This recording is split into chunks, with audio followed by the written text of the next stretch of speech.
이 시간 오예배에 오신 우리 모든 성도님들을 주님의 이름으로 축복하고 환영합니다.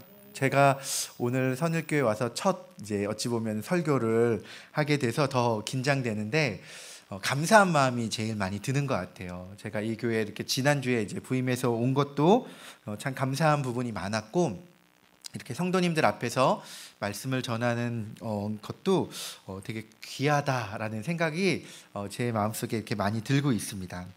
하나님께서 우리를 만나게 하시고 또 그 만남을 통해서 이루실 새 일을 기대하면서 함께 하나님을 신뢰하는 믿음으로 나아가는 저와 여러분이 되시기를 소망합니다. 오늘 말씀이 변화의 시작, 무명의 그리스도인이라는 제목인데요.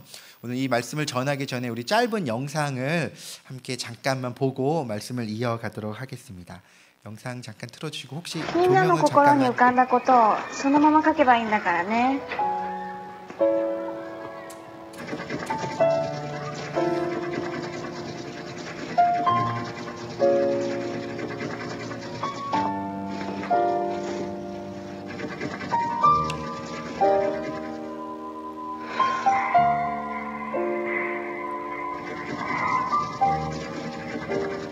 何書いたの？ね、教えてくれるかな？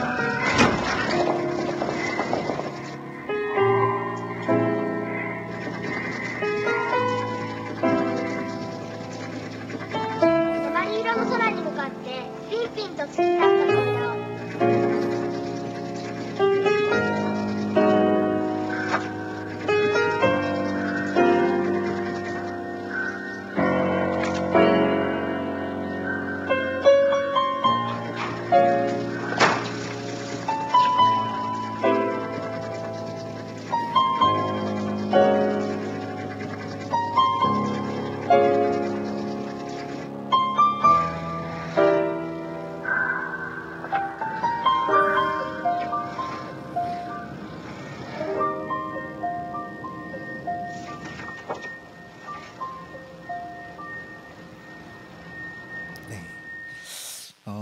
짧은 영상이지만 많은 의미를 담아주는 영상인 것 같습니다. 도화지라는 영역 속에서만 생각하는 어른들의 입장에서는 실제 크기의 고래를 그리는 이 아이가 이상하게 보였죠. 그래서 이 아이를 정신병자 취급하고 병원에도 가두고 그랬죠. 이 영상의 마지막에 이런 문구가 나옵니다. 아이들의 잠재력을 키워주는 데는 어른들의 상상력이 필요합니다 라고 적혀 있어요. 그러니까 생각의 틀 속에 갇혀 있어서는 우리가 이 아이들이 잘 자랄 수 있도록 이렇게 도와주기가 쉽지 않다라는 것입니다. 부모의 관점에서 자녀를 바라보고 또한 우리 어른의 관점에서 우리 다음 세대 자녀들을 바라볼 때 우리가 이 아이들을 내 생각의 틀 속에 가두지 않고 이 아이들의 그 생각의 틀을 더 넓게 해주는 게 매우 중요하구나라는 것들을 우리가 이제 기억해야 되는 거죠. 저는 청소년 사역을 오랜 시간 동안 했습니다. 청년 시절에는 청소년 선교단체에서 열심히 활동을 했었고요. 그리고 사역자가 된 이후로도 청소년에 대한 마음을 가지고 열심히 사역을 했습니다. 한 15, 16년 사역을 하는 동안에 특별한 상황을 제외하고는 다 청소년부, 중등부나 고등부를 맡아서 아이들과 함께 했었습니다. 이 아이들이 이제 어느덧 이제 많이 컸는데 지난주에 한 제자한테 연락이 온 거예요. 예수전도단 DTS 훈련을 가는데 옛날에 제가 선물했던 그 성경책에 이렇게 누가 목사님이 좀 이걸 보고 기억이 나서 연락을 한 거예요. 그래서 제가 지난주 목요일 날 만났거든요. 그 친구 중학교 3학년 때 처음 가르쳤던 아이인데 지금 벌써 32살이 돼 있더라고요. 그래가지고 이 아이랑 이렇게 만나가지고 이런저런 얘기를 하면서 임원 훈련 받았던 것들이랑 예전에 처음 사역했을 때 이런 얘기들을 이렇게 많이 나누는 시간이 있었습니다. 한 예화이긴 한데 제가 처음 그 아이들을 훈련했을 때 이 아이들이 사실은 지금도 그렇지만 그때도 말씀 읽고 기도하고 이런 게 훈련이 된 아이들이 없잖아요. 그러니까 이제 아이들을 훈련시키기 위해서 일단 성경을 읽게 하고 기도를 시켜야겠다라는 생각에 아이들한테 니네 얼마나 읽니 하니 거의 읽는 애들이 없는 거예요. 그래서 제 딴에는 하루에 4장 정도 읽으면 1년이면 1독을 하니까 최소한 4장은 읽게 하자라고 생각을 하면서 애들한테 제가 한 6명 되는 임원들을 모아놓고 이제 제안을 했습니다. 일주일 동안 성경책 가장 많이 이렇게 읽는 친구에게 내가 그때 이제 뷔페예요. 그 아웃백 내가 데려가겠다. 한 명 데려가겠다라고 이렇게 조건을 걸어 동기부여를 했습니다. 근데 어떤 일이 벌어졌냐면 제 기대에는 이 아이들이 안 읽을 거니까 한 4장 정도 일주일에 한 몇십 장만 읽어도 충분하다라는 기대를 가지고 있었는데 이 아이들이 이상한 경쟁이 붙어가지고 하루에 40장, 50장을 읽는 거예요. 그리고 그 고등학생도 있고 중학생도 있었는데 중학생 애들이 막 4, 50장씩을 읽으니까 고등학교 애들은 학교 이렇게 시간이 더 길잖아요. 물리적으로 읽을 시간이 적으니까 이건 뭐 형평성에 맞지 않다는 막 얘기도 하고 최종적으로 일주일이 딱 지났을 때 어떤 애가 사무엘상부터 잠언까지를 다 읽어버린 거예요. 수백 장을. 제가 그때 이 아이들을 보면서 2가지 점을 깨달았습니다. 첫 번째는 뭐냐면은 내가 기껏해야 4-5장 읽으면 많이 읽는다라는 그 생각의 틀 속에 이 아이들을 가두어 놓고 있었구나라는 거를 제가 생각했었고요. 또 하나는 얘네들이 진짜 배가 고픈 애들이구나. 많이 사줘야겠다라는 생각을 했습니다. 여러분 우리가 나도 모르는 사이에 어느샌가 우리에게는 생각의 틀에 갇혀서 살아가는 부분이 있죠. 근데 사실 이게 나쁜 게 아니라 어쩔 수 없는 영역이 있습니다. 왜냐하면 이게 다 우리를 보호하기 위해서 생긴 거거든요.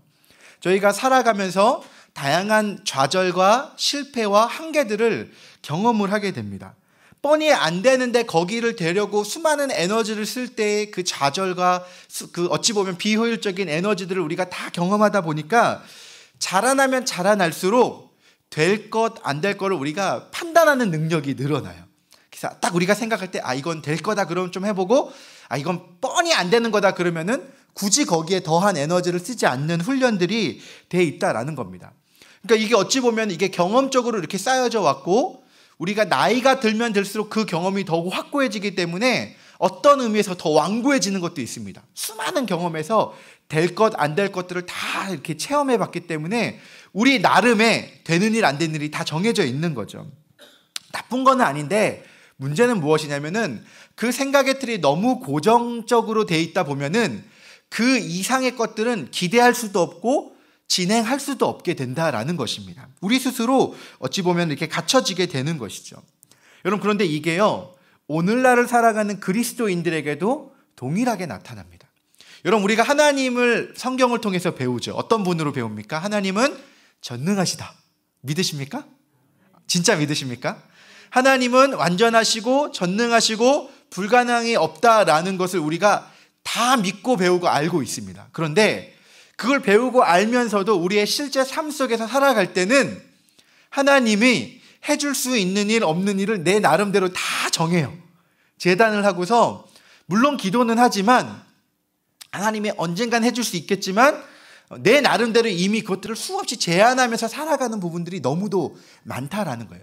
하나님을 믿는다고 하지만 온전히 하나님이 그렇게 해주실 것을 기대하지 못한 채로 기도하고 살아가는 모습이 우리 모습이라는 것입니다. 근데 이 부분이 사실은 믿음과도 연결되어 있어요. 여러분 믿음이라는 것은 하나님이 하실 일을 신뢰하고 기대하고 바라보는 일인데 우리가 하나님을 제한적으로 기대하고 내 생각의 틀 안에서 될 일 안 될 일을 구분해서 기대하게 되면은 내 생각의 틀을 넘어서는 하나님의 역사는 내 주도적인 입장에서는 보기 힘들어지는 거예요. 하나님이 정말 특별한 은혜로 그 이상의 것을 보여주지 않는 이상에는 그게 경험되어지지 않게 된다라는 것이죠.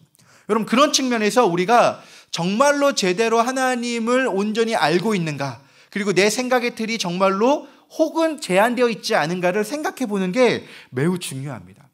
여러분 오늘 초대교회에 나오는 유대인들 사도행전 지금 본문을 읽는 당시의 유대인들은요 아주 뿌리 깊은 생각의 한계 속에 갇혀져 있었습니다. 수천 년 동안 내려온 고정관념이 있었어요.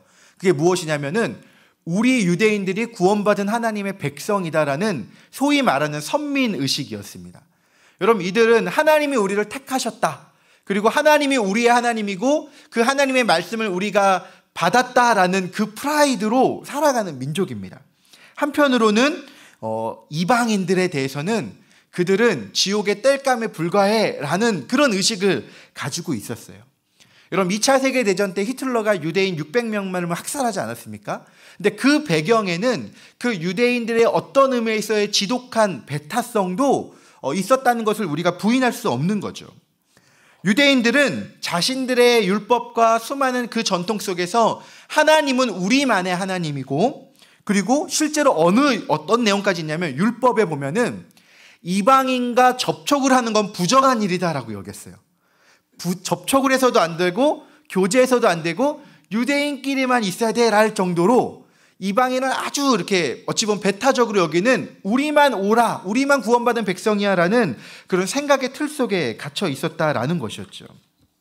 여러분, 그런데 원래 하나님께서 유대인을 택하신 이유와 목적은 무엇이냐면 그들을 통해서 모두를 구원하기 위함이었습니다. 여러분, 이사야서 49장 6절 말씀 우리 한번 같이 읽어볼까요? 시작. 그가 이르시되 내가 나의 종이 되어 야곱의 지파들을 일으키며 이스라엘 중에 보존된 자를 돌아오게 할 것은 매우 쉬운 일이라. 내가 또 너를 이방의 빛으로 삼아 나의 구원을 베풀어서 땅끝까지 이르게 하리라. 유대인들을 택하신 이유가 무엇입니까? 그들을 이방의 빛으로 삼아서 땅끝까지 모든 사람들이 주님을 믿게 하기 위해서 유대인들을 부르셨다라는 거예요. 여러분, 그런데 유대인들은 어떻게 생각한 거예요? 그들은 아니고 우리만 택함 받았고 우리만 구원받은 하나님의 백성이야라는 생각이 너무나 강했다라는 거죠. 여러분, 예수님께서 부활하시고 어찌 보면 제자들에게 다시금 부활 승천하실 때 제자들에게 이렇게 마지막으로 이렇게 명하셨습니다. 사도행전 1장 8절 말씀 읽어보겠습니다. 오직 성령이 너희에게 임하시면 너희가 권능을 받고 예루살렘과 온 유대와 사마리아와 땅끝까지 이르러 내 증인이 되리라. 성령이 너희에게 임하시면 너희가 권능을 받고 예루살렘과 유대와 사마리아와 어디까지? 땅끝까지 내 증인이 될 것이다. 하나님이 유대인들을 택한 목적과 예수님이 하신 말씀이 사실 같은 말이에요. 근데 유대인들은 예수님의 말씀을 들은 사람들은 다 예수님을 열심히 잘 믿는 소위 말하는 정말 독실한 그리스도인이었습니다. 그럼에도 불구하고요, 그들은 예수님의 이 말이 무엇인지 이해하지 못했습니다. 유대와 예루살렘까지는 이해가 되는데 사마리아 열방 땅끝까지는 전혀 받아들일 수 없는 거예요. 그들의 생각에는. 왜냐하면 그들은 구원의 대상이 아니었기 때문입니다. 여러분, 그래서 하나님께서 이 이후의 복음, 사도행전의 역사를 보시면은 이 유대인들의 고정적인 자기 민족 중심적인 생각들을 깨트리시는 방향으로 이 복음의 흐름을 이어가시는 것들을 볼 수가 있습니다. 여러분, 사도행전 2장에 오순절 성령 강림의 역사가 나오고 사도행전 3장에 베드로의 설교를 통해서 3,000명이 회심하고 초대 교회가 세워졌죠. 사도행전 4장 5장에 아나니아 삽비라 사건을 통해서 교회의 권위와 질서가 세워지고 사도행전 6장에 이제 직분이 세워지고 집사들이 세워지는 내용이 나옵니다. 교회가 엄청나게 부흥해 가고 많은 사람들이 주님께 돌아오는 그 가운데 사도행전 7장에 보면 갑작스러운 놀라운 일이 벌어지는데 그 일이 무엇이냐면 스데반의 순교를 통한 박해와 환란이 이루어져요. 열심히 하나님을 누구보다 잘 믿고 성실하게 믿었던 그 초대교회 성도들에게 갑작스러운 박해가 이루어지는 거예요. 여러분, 그 이유가 무엇입니까? 이들이 그 복음을 듣고 이제 예루살렘과 유대를 넘어 사마리아와 땅끝까지 가야 되는데 누구에게만 복음을 전하고 있는 거예요? 유대인에게만 복음을 전하고 있으니까 하나님께서 그들이 고난을 통해서 세계 열방에 각각 흩어져서 복음을 다른 사람들에게 전하지 않을 수 없도록 만드셨다라는 것입니다. 그렇게 해서 이 환란을 통해서 초대교회가 많은 사람들이 각 지역으로 흩어지게 돼버려요. 그럼에도 불구하고 그들은 여전히 하나님의 뜻을 잘 이해하지 못했습니다. 오늘 본문 19절 말씀 한번 읽어볼게요. 시작. 그때 스데반의 일로 일어난 환란으로 말미암아 흩어진 자들이 베니게와 구브로와 안디옥까지 이르러 유대인에게만 말씀을 전하는데, 흩어졌는데 누구에게만 복음을 전하고 있어요? 유대인에게만. 왜 그렇습니까? 유대인만 구원받을 사람이라고 생각하고 있었다라는 것이죠. 여러분, 그래서 보면은 하나님께서 정말 그 하나님의 말씀대로 이 생각을 깨는 과정을 지속적으로 보여주십니다. 7장 이후에 사도행전 8장에는요 빌립 선교사님의 사마리아 사역이 나와요. 예루살렘과 유대와 사마리아와 땅끝까지 복음이 증거된다고 했죠. 사마리아에서 어떻게 복음이 흘러들었는지를, 그들에게 어떤 부흥이 있는지를 설명합니다. 유대인들이 그걸 봐요. 봤는데도 인정을 못합니다. 왜냐하면 그래도 사마리아는 조금 달랐거든요. 왜냐하면 유대인들이 좀 꺼려하는 건 똑같았지만 이 사마리아 사람들은 이방인과 유대인들이 결혼을 해서 생긴 그 혼혈족들이었어요. 그러니까 그들이 구원을 받아도 한편으로는 그래도 걔네까지는 유대인들의 피가 섞였으니까 구원의 가능성이 있어. 걔네도 하나님을 믿으니까 이게 되는 거예요. 근데 여러분 사도행전 10장에 가면 사도행전 9장에 근데 하나님이 이방인의 사도로 누구를 세우십니까? 사도 바울을 세우시죠. 사도행전 10장에 가면은 초대교회의 리더였던 베드로의 하나님이 그 생각의 틀을 깨시는 장면이 나옵니다. 베드로가 하루는 기도를 하고 있는데 하늘에서 환상이 보이는 거예요. 그 환상 안에 보자기에 각종 음식이 있는데 그 음식을 보면 다 유대인들의 율법에 금지된 음식들이 가득 담겨져 있는 거예요. 하나님이 그걸 보면서 먹으라라고 이렇게 보여주십니다. 여러분 환상 중에 하나님이 어떤 메시지를 하면 아멘하고 순종하는 게 당연하잖아요. 베드로가 뭐라 그러면 주님 저 이거 먹을 수가 없습니다. 전 한 번도 이 율법을 어긴 적이 없고 그렇게 해서는 안 됩니다 라고 얘기를 해요. 그러니까 하나님이 뭐라 그러시냐면은 내가 깨끗하다고 한 것을 네가 속되다라고 하지 마라 라고 이야기하시고 그 환상이 3번이나 반복됩니다. 베드로가 이 환상이 깨고 나서 이게 도대체 무슨 뜻이지 하는 그 순간에 이방인 고넬료가 보낸 사람이 베드로를 초청해요. 원래 베드로였다면 아마 따라가지 않았을 겁니다. 왜냐하면 이방인과 함께 할 수 없으니까요. 그런데 이 환상 때문에 베드로가 이 고넬료가 보낸 사람을 쫓아서 고넬료의 가정에 이르게 되고 그들에게 복음을 전했더니 어떤 일이 일어납니까? 이방인들에게 성령이 임하면서 그들도 하나님의 백성이 되는 것을 경험케 되는 거예요. 그제서야 베드로가 뭘 느낍니까? 아, 하나님께서 이방인에게도 구원의 길을 이제 열어주셨구나 라는 것을 깨닫게 됐다라는 것입니다. 여러분 오늘 본문 20장 21절을 한번 같이 읽어보겠습니다. 시작. 그 중에 구브로와 구레네 몇 사람이 안디옥에 이르러 헬라인에게도 말하여 주 예수를 전파하니 주의 손이 그들과 함께 하심에 수많은 사람들이 믿고 주께 돌아오더라. 베드로가 이방인들에게도 구원의 가능성이 있다라는 것을 깨닫고 했지만 여전히 대다수의 사람들은 자기 틀에 갇혀 있었어요. 그래서 앞선 19장처럼 유대인에게만 복음을 전하고 있는 그런 환경이었어요. 근데 그런 상황 속에서 구브로와 구레네 몇 사람이 하나님의 뜻에 맞게 유대인이 아닌 헬라인 이방인에게 복음을 전했더니 어떤 일이 일어납니까? 수많은 사람들이 믿고 주께로 돌아오는 놀라운 역사가 이루어진 거예요. 오늘날 시대로 말하면 부흥의 능력이 임했다라는 것입니다. 여러분 성경에는 이름도 나오지 않아요. 이름도 나오지 않는 소수의 몇몇의 사람들이 하나님의 말씀 앞에 반응해서 내 생각의 틀을 깨고 하나님의 뜻에 맞게 순종했더니 그 일을 통해서 하나님의 놀라운 역사가 일어나게 되더라라는 것입니다. 여러분 성경에서 보면 그래서 하나님이요 어떤 사람을 택해서 쓰실 때 가장 먼저 하는 일이 무엇이냐면은 그 사람의 생각의 틀을 깨시는 거예요. 너가 알고 있는 믿음이 아니라 하나님이 어떤 분이신지 하나님이 어떻게 역사하시는지 그 생각의 틀을 깨시면서 하나님의 일들을 그를 통해서 진행하시는 겁니다. 여러분 아브라함도요 처음에 그가 인식했던 하나님은 자기 민족의 부족신 같은 개념이었어요.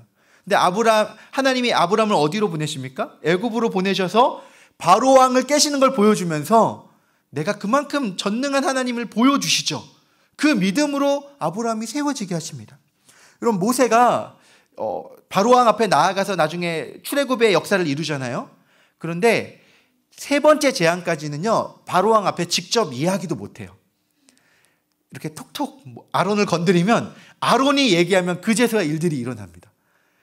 그런데 그 수많은 10가지 재앙의 사건들을 다 통과해서 나중에는 모세가 하나님의 어떤 분이심을 온전히 깨닫는 위대한 리더가 되는 것이죠. 그럼 그렇게 하나님은요 정말로 하나님의 일을 쓰시기 전에 그의 생각의 틀을 깨시고 그를 통해서 역사를 이루신다라는 것입니다. 그런 측면에서 진정으로 변화를 감당해 가는 사람은 누구냐면은 자기의 인간적인 생각의 틀을 내려놓고 하나님의 인도하심에 전적으로 순종하는 그 몸부림을 치는 그 사람을 통해서 하나님의 역사가 이루어 간다라는 것입니다. 그래서 우리가 정말로 함께 하나님의 역사를 잘 감당하자 하기 위해서는 제일 먼저는 하나님을 잘 알아가는 훈련이 필요해요. 내 생각의 틀을 내려놓고 하나님이 어떤 분이신지를 잘 알아가는 훈련이 필요하고 두 번째는 이게 하나님의 뜻이 맞다면 내가 인정되든 인정되지 않든 내 생각과 맞든 맞지 않든 순종하겠습니다라는 그런 순종의 훈련이 필요합니다. 그런데 그게 쉽지 않은 부분이 있어요. 여러분 베드로가 아까 그 환상, 그 이방인이 고넬료의 가족에서 복음을 통해서 이방인이 구원되는 그 놀라운 역사를 알았지만 그럼에도 불구하고 어땠냐면 두려워했습니다. 예루살렘에서 유대인 장로들이 내려온다는 소식을 들으니까 어떻게 했습니까? 이방인과 같이 어울려 있다가 도망가기도 했던 게 베드로였어요. 왜 그렇습니까? 알지만 믿지만 여전히 우리의 마음속에는 두려움이 있는 거예요. 내가 이렇게 생각했을 때 사람들이 나를 유달리 왜 그래? 라고 판단하지 않을까? 넌 믿는데 좀 너무 과하게 믿는 거 아니야? 여러 가지 사람들로부터 오는 판단들을 우린 두려워합니다. 사람들이 나를 어떻게 볼까? 사람들이 나를 어떻게 생각할까? 이 사람들의 시선에 맞추게 되면은 온전한 믿음의 헌신을 하기가 쉽지가 않아요. 왜냐하면 내 믿음보다 평균적인 사람들의 시선이 더 낮을 수밖에 없거든요. 평균적인 시선이 낮을 수밖에 없기 때문에 그 수준에 맞추게 되면은 그 평균적인 일 이상으로 하기가 힘들어지는 거죠. 여러분, 그리고 환경에서 오는 두려움도 있습니다. 우리가 어떤 일을 감당할 때 단계적으로 하나님이 잘 되는 환경들을 쫙 열어주시면 그걸 근거로 해서 믿으면 되는데, 지금 환경이 아무것도 갖추지 않았는데 내가 어떤 선언을 해버리게 되면은 내가 어찌 보면 실험된 사람이 될 수도 있고, 환경이 갖추어지지 않음으로 오는 많은 두려움들이 있는 거죠. 망할 것 같고 죽을 것 같은 두려움이 우리를 움츠러들게 합니다. 그런데 그런 두려움 속에서 어떻게 우리가 우리의 생각의 틀을 깨고 하나님을 신뢰하며 변화를 이룰 수 있을까를 우리는 고민해야 되는 거예요. 여러분, 그 출발점은요, 하나님을 알아가는 것에서부터 시작해야 됩니다. 성경이 말하고 있는 하나님은 어떤 분이신가를 우리가 먼저는 알아야 되는 거죠. 여러분, 우리가 기도를 하고 하나님께 간구를 하려고 해도 여러분, 사실 그거는 근거를 기준으로 하는 거군요. 하나님이 어떤 분이신지를 알아야 그걸 근거로 해서 기도하지 않겠습니까? 하나님이 사랑의 하나님이다라는 내용을 알아야 그 사랑을 의지해서 하나님께 나아갈 수 있는 거고요. 하나님이 전능하시다는 것을 알아야 그 전능하심을 의지해서 하나님께 기도하고 나아갈 수가 있는 거예요. 그러니까 우리가 하나님을 깊게 알고 체험하고 하나님을 배워가면 배워갈수록 여러분, 우리가 하나님을 실질적으로 의지할 수 있고 내 생각의 틀을 넘어서는 하나님을 기대할 수 있게 되는 것입니다. 여러분, 그런 측면에서 어떻게 하나님을 알아가는가 매우 중요하죠. 말씀을 배우고 익히고 큐티를 하면서도 하나님은 어떤 분이신가? 오늘 내 삶 속에 하나님은 어떻게 역사하시는 분이신가? 나를 죽으시고 우리를 죽음에서 부활하신 하나님이시구나. 오늘 부활절 주일에 하나님은 부활의 능력으로 임하신 하나님이시구나 라는 것들을 우리가 알아야 죽음을 넘어서는 고백을 우리가 할 수 있게 되는 것입니다. 여러분, 그래서요, 지식적인 것도 필요합니다. 훈련 받으셔야 돼요. 배우셔야 됩니다. 우리 교회에서 나중에는 장기적으로 이제 훈련들도 이렇게 잘 이루어질 것인데, 성경을 배워가고 알아가고 하나님을 배워가는 그런 훈련들에 힘쓰셔야 되는 거예요. 여러분, 두 번째로 그리고 필요한 것이 무엇이냐면은 경험의 축적이 필요합니다. 하나님이 내 삶 속에서 어떻게 역사하셨는지를 우리가 기억하고 그 경험을 근거로 해서 하나님 앞에 나아가는 선순환들이 필요한 거예요. 여러분, 하나님은요, 실제로 우리를 사랑하시기 때문에 우리를 지키고 보호하시고 돌보십니다. 우리가 까먹어서 그렇지 사실 우리의 삶을 돌아보면서 우리의 삶을 곰곰이 생각해 보면은 지금 여기까지 내가 살아오는 과정 속에서 하나님의 은혜와 도우심이 아니면 설명되지 않는 수많은 길들을 우리가 거쳐왔어요. 내 힘과 우연에 의해서 온 게 아니라 이게 진짜 하나님의 인도하심이구나, 하나님의 은혜로 내가 지금 여기에 있는구나를 우리가 곰곰이 생각해 보면 경험하게 되는 거죠. 그리고 그런 경험들이 쌓이게 되면은 나중에는 하나님을 신뢰하며 하나님께 내 삶을 맡기는 믿음으로 나아갈 수 있게 되는 거예요. 여러분, 제가 청소년 사역을 아까 했다고 얘기했잖아요. 청소년 사역을 하면서 제가 정말 많이 경험했던 것 중에 하나는 무엇이냐면은 하나님께서 채워주시는 것들을 정말 많이 경험했습니다. 예전에 한번 이거는 이제 예수향남교회라는 교회에서 제가 사역을 할 때 청소년 아이들을 데리고 제자 훈련을 했어요. 그리고 그 아이들 데리고 중국에 비전 트립을 가야겠다라고 계획을 세우고 했는데, 한 7명 정도의 학생이 있는데 그 훈련을 받는 아이들 중에서 2명은 재정적인 형편이 매우 어려운 가정이었어요. 2명이나 되는데. 그래서 사실은 그 140만 원, 50만 원이 되는 돈을 낼 형편이 안 되는 거예요. 근데 우리가 함께 기대하면서 기도하면서 했던 건 뭐냐, 하나님이 정말 이 일을 기쁘시게 여기면 채워주실 것이다 라는 믿음을 가지고 시작했거든요. 그런데 이 한 2주, 3주 이제 발권을 해야 되는 기간이 2주, 3주 남았는데 돈이 채워지지 않는 거예요. 근데 제가 사실은 그걸 하면서 제 마음속에 믿는 구석에서는 나중에 그게 안 채워지면 우리 어머니께 좀 부탁을 해야겠다라는 생각을 가지고 있어요. 제 안에는 어머니가 믿을 구석이었어요. 그런데 갑자기 그 전에 사역했던 교회 고등부 선생님이 전화를 한 거예요. 그래서 그때 제가 이제 전도사였는데, 전도사님, 제가 그동안 11조를 많이 못했는데 제가 11조를 해야겠다는 생각이 들면서 전도사님 생각이 나가지고 전도사님 계시는 교회에 도울 게 있으면은 제가 그렇게 하고 싶어요. 이렇게 얘기를 하는 거예요. 그래서 너무 잘 됐다고, 지금 마침 우리 비전 트립에 부족해가지고 그랬는데 너무 감사하다 그랬더니 그럼 전도사님 제가 300만 원을 보낼겠다 이러는 거예요. 제가 그때 정말 참 신기하다는 깨달았어요.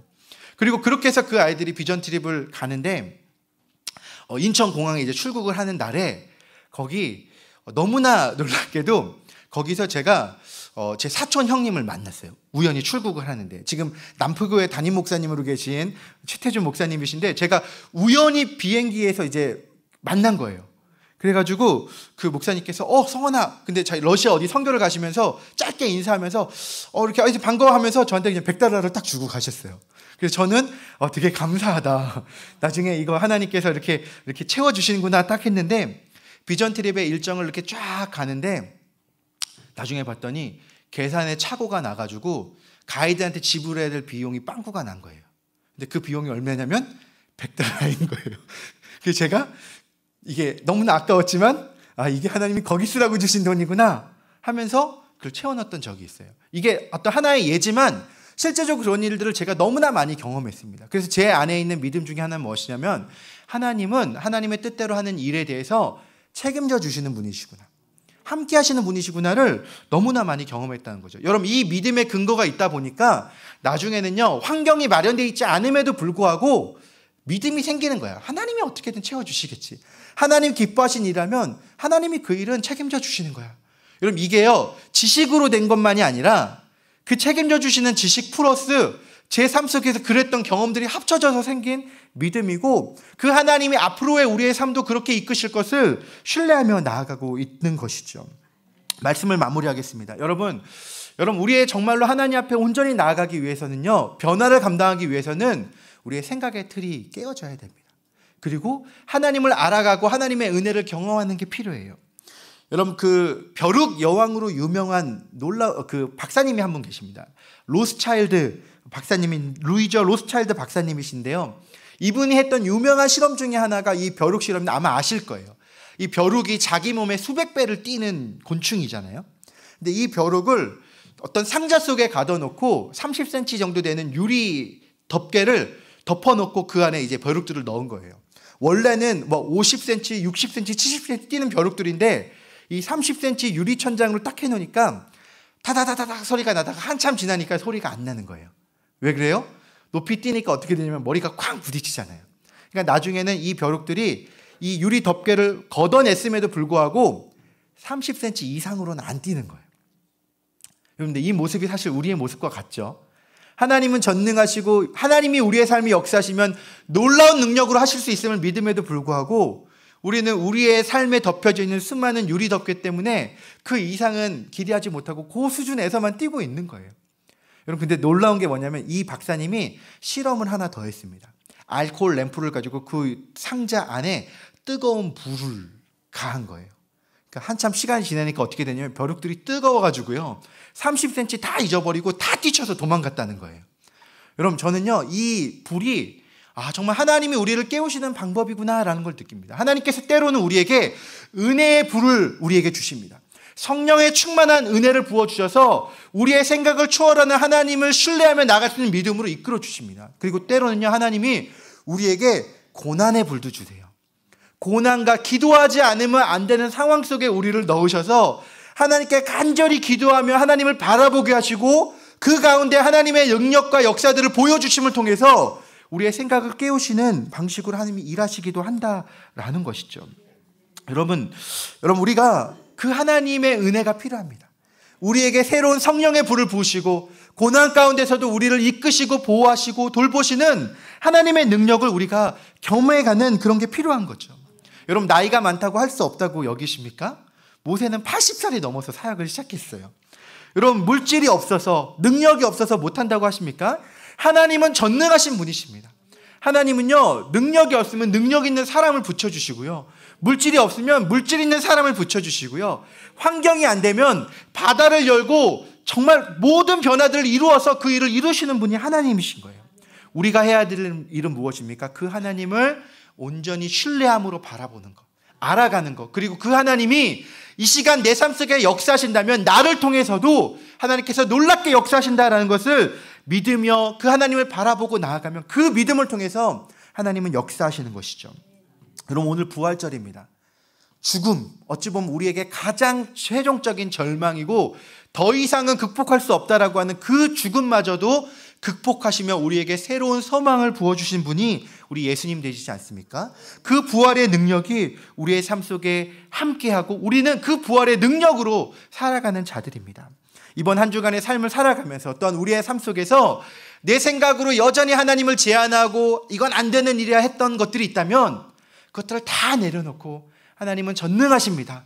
그리고 그 하나님의 능력이 함께할 때 우리의 삶 가운데, 그리고 하나님께 기도하며 나아갈 때 하나님의 뜻 가운데 아름답고 놀라운 역사가 일어날 것입니다. 신뢰하며 믿음으로 나아가면 성경에 이름도 나오지 않는 그 몇 명의 무명의 그리스도인들을 통해서 안디옥 교회가 부흥하게 되고 그 부흥을 통해서 안디옥 교회를 통해서 세계 열방에 복음의 증거들이 나타났듯이 우리 선일교회를 통해서 또 함께 기도하며 하나님을 바라보는 우리 모든 성도님들을 통해서 이 땅 가운데 하나님의 아름다운 역사가 시작될 줄을 믿습니다. 그 믿음으로 나아가는 저와 여러분들 되시기를 주님의 이름으로 축원합니다.